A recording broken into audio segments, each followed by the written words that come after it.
This is the people's poll. This is something that we vote in every week. We usually have 9 to 12. Occasionally we get up to like 15 voters. It's really fun. It's basically with all the discourse around the AP poll, and people saying that like, oh, you know, how they're voting is wrong. This is how I would do it. This is a place to do it, and it's pretty fun. We put our ballots in here. We have friends and family put their ballots in there, trying to get viewers and listeners to do it with us. And then we'll talk about it on the show. I'll go ahead and throw up this week's people's poll. Ohio State remains at number 1. Big surprise. Miami's still at 2. I really thought Indiana would jump them and get it to number 2. We hold the line. They get it all the way up to 3. They move up from 8 to 3. Indiana sits there at 4. Alabama jumps. Texas Tech moves up to 5. Texas Tech is at 6. They move up a spot. A lot of these teams are moving up. Ole Miss drops 2. Not exactly sure why, but a couple teams move up because of Oregon's loss. They drop all the way to 9, so still in the top 10. Georgia Tech cracks the top 10. Tennessee, Oklahoma, Missouri does not move after their loss to Alabama. LSU is there. They haven't moved since last week. Virginia and Vandy both move up a spot, as well as Notre Dame. These teams, I definitely know filling out my ballot, and I know talking to Jack, and I don't remember. I didn't talk to JP about this specifically, but like some of the teams in the lower teens that moved up to like 15, 16 did so because teams ahead of them lost. Vanderbilt was on a bye. I think UVA was also on a bye. Was UVA on a bye? I know Vandy was on a bye. Yeah, so I believe UVA was on a bye. A couple teams moved up not because of their performances, but because teams in the teens like Iowa State lost. Notre Dame is at 17. USC jumps from unranked to 18th after beating Michigan. BYU moves up to 19. Texas jumps back into the polls at 20 after being unranked last week. Cincinnati jumps up to 21st. USF is at 22nd. Cincinnati is ranked ahead of Nebraska after having lost to them. So I think they might have jumped. They were at 24. Nebraska was at 25. So they were ranked ahead of them last week and take a bigger jump this week. Washington becomes ranked again. Nebraska's at 24. And Utah re-enters the rankings at 25. Couple things. Biggest movers, Indiana +5. Oregon dropped 6. Oklahoma dropped 7. So pretty standard stuff. USC jumping 7 spots from unranked to 18th. I always try and break down like how many it looks like we've got 11, 12, 13, 14, 15, 16 teams that appeared on every single ballot.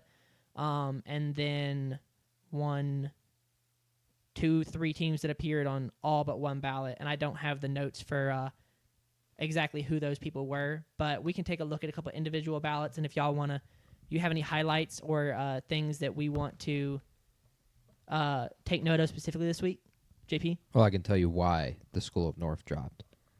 Because they only beat a team they were favored by 32.5 by 3. Yeah. Yeah, that hurts. And so I imagine they dropped in a ton of people's ballots. They dropped in my ballot. Yeah, I think that would explain the reasoning for them dropping as much as they did. I guess I don't necessarily understand that you're surprised with Miami still being ranked above Indiana. But also you've done that, so you're kind of in the minority, and that's your opinion. But people who have done that, I think, would just be factually incorrect at this moment. It depends on how you view things, I guess. I will say, like, I'm not too surprised because both me and you have Ohio State 1 and Miami 2, and obviously, like, people do their own stuff, but we came in on, I guess, Sunday's show. Yeah, Sunday's show. And 2 of the 3 had Ohio State 1 and Miami 2, so I'm not surprised that they end up being 1 and 2. I mean, I just saw my brother-in-law has Miami at 1 and Ohio State at 2. So that even there helps Miami out even more. Cromie, as always, has a very fascinating ballot. He still has Houston ranked. He's got Oregon all the way down at 21st. So those are... His is always a fun ballot. And that's the cool thing about the website we built, T25sports.com. You can go there and you can like see everyone else's ballots. It's all up there. Everyone else can see your ballot. So it's pretty fun. We enjoy it a lot.